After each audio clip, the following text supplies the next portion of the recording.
তো আমরা পূর্বের দুটি ভিডিওতে 15 মিনিট এবং 30 মিনিটের চার্টের টাইম ফ্রেমে আমরা সাপোর্ট রেসিস্ট্যান্স জোন এঁকেছিলাম। তো চলুন আমরা এখন 1 আওয়ার চার্টে সাপোর্ট রেসিস্ট্যান্স বা চ্যানেল আঁকা ট্রাই করব। তো প্রথমে আমরা এটাকে বার চার্ট করে নিব, যেহেতু আমাদের আঁকতে সুবিধা হবে। তো চলুন আমরা এক একটা করে আঁকা শুরু করি।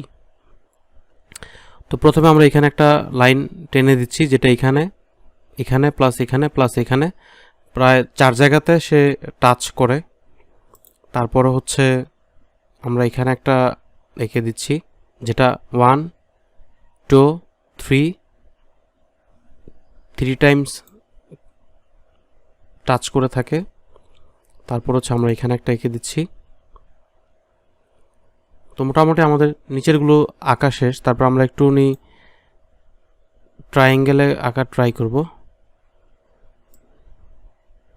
তো আমরা এখান থেকে এভাবে আঁকতে পারি। তো আমরা এটাকে এখানে দিয়ে দিলাম, প্লাস হচ্ছে এটা 1 2 3 4। আবার যদি আমরা এটাকে ধরি, সরি,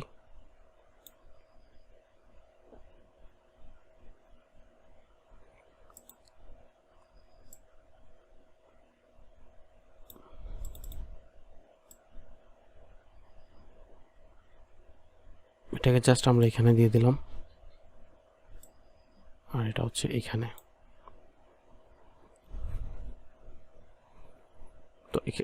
তো এখন যদি আমরা এটাকে যদি ক্যান্ডেলস্টিক্স চার্টে ব্যাক নিয়ে আসি, তাহলে আমরা দেখতে পাবো যে আমাদের সাপোর্ট এবং রেসিস্ট্যান্স জোনটা বেসিক্যালি এরকম হয়েছে। তো এখানে হচ্ছে সাপোর্ট জোন, এখান থেকে মার্কেট উপরে গিয়েছে, তারপর উপর থেকে সে আবার এই রেজিস্ট্যান্সটাকে ভেঙে সে উপরে চলে গেছে, এবং উপর থেকে সে কিন্তু আবার নিচে চলে আসে, এবং এখান থেকে আবার একটু উপরে, তারপর আবার নিচে, তারপর আবার একটু উপরে, তারপর আবার নিচে। দ্যাট মিনস এটা একটা চ্যানেল।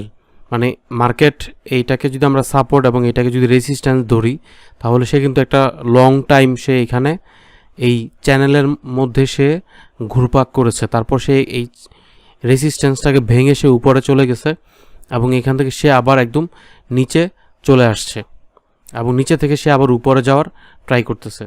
তো এটা ছিল 1 আওয়ার টাইম ফ্রেমে এই সাপোর্ট এবং রেসিস্ট্যান্স জোন আঁকা। তো আপনারা যেই চার্টে বেসিক্যালি ট্রেড করবেন, পরামর্শ থাকবে সেই চার্টে অবশ্যই এই সাপোর্ট এবং রেসিস্ট্যান্স জোন এঁকে তারপরে আপনারা ট্রেড নেবেন।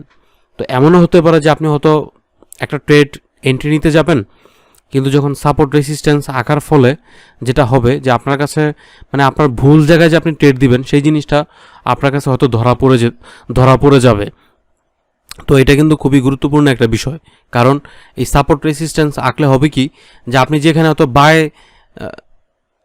নেওয়ার ট্রাই করছেন, বাট সেখানে বাই হবে না, সেখানে আপনি লস করতেন। তো এই সাপোর্ট রেসিস্ট্যান্সগুলো যদি আপনি আঁকেন, তো ইনশাল্লাহ আপনি এখানে ভালো ট্রেড কনফার্মেশন আমরা পাবো, এবং এগুলো বাসায় বসে প্রচুর প্র্যাকটিস করতে হবে। এবং আপনাদের সাপোর্ট রেসিস্ট্যান্স আঁকতে যদি কোনো সমস্যা হয়, অবশ্যই আমাকে নক করবেন।